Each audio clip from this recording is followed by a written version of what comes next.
Did you notice the overwhelming undercurrent of the UFO hearing? I haven't heard anyone else talk about this, so let's dive into it.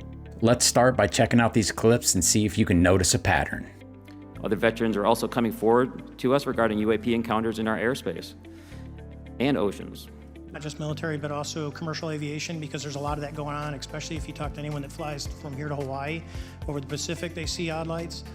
Sometimes these reports are reoccurring, with numerous recent sightings north of Hawaii and in the North Atlantic. They were out on a test mission that day over the Gulf of Mexico. During a training mission in Warning Area Whiskey 72, 10 miles off the coast of Virginia Beach, All four of us, because we were in F-18Fs, so we had pilots and Wizzo in the back seat, looked down a saw a white tic-tac object with a longitudinal axis pointing north-south and moving very abruptly over the water. Do you believe that you witnessed an additional object under the water in relation to your encounter? I will say we did not see an object. There was something there to cause the whitewater, and when we turned around, it was gone, so there was something there that obviously moved. A large group of Boeing contractors were operating near one of the launch facilities at Vandenberg Air Force Base when they observed a very large 100-yard sided red square approach the base from the ocean. You've identified these as taking place on the East Coast. Is it just on the East Coast where these encounters have been reported?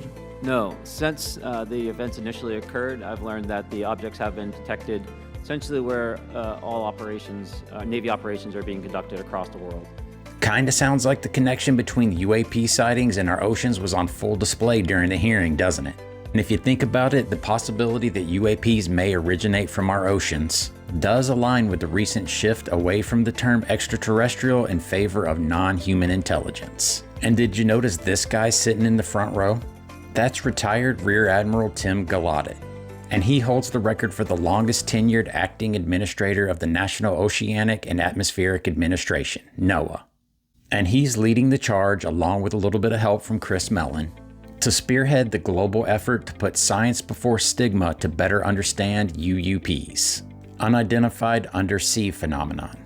And he's doing this by working with the White House-led Ocean Policy Committee, the Naval Study Board, and the United Nations, in an attempt to close the domain awareness gap that exists within our oceans. Now, for the fun part.